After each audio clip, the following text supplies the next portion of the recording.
আপনি কি জানেন মাত্র একটি রুদ্রাক্ষ আপনার জীবনে ইতিবাচক পরিবর্তনের প্রতীক হয়ে উঠতে পারে?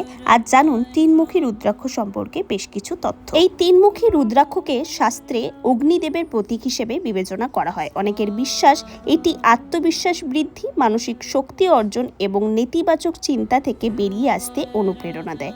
তাই যারা জীবনে নতুন সূচনা করতে চান বা নিজের লক্ষ্যের দিকে আরও দৃঢ়ভাবে এগিয়ে যেতে চান, তাদের কাছে এই তিনমুখী রুদ্রাক্ষ একটি বিশেষ গুরুত্ব বহন করবে। তাহলে আপনিও যদি আসল ও মানসম্মত রুদ্রাক্ষ খুঁজে থাকেন, তাহলে আজই চলে আসুন আমাদের প্রতিষ্ঠান রত্নসম্ভারে। ঠিকানা কদমতলা, জলপাইগুড়ি। আমাদের কাছে রয়েছে রুদ্রাক্ষ, গহনা এবং বিভিন্ন ধরনের রত্নের বিশাল সংগ্রহ। এছাড়াও আমাদের সমস্ত গ্রহরত্নই গভর্নমেন্ট অনুমোদিত ল্যাব থেকে সার্টিফাইড করা রয়েছে। আজই একবার ভিজিট করুন রত্নসম্ভার, যা বিশ্বাস, গুণমান ও আস্থার একমাত্র ঠিকানা। ধন্যবাদ।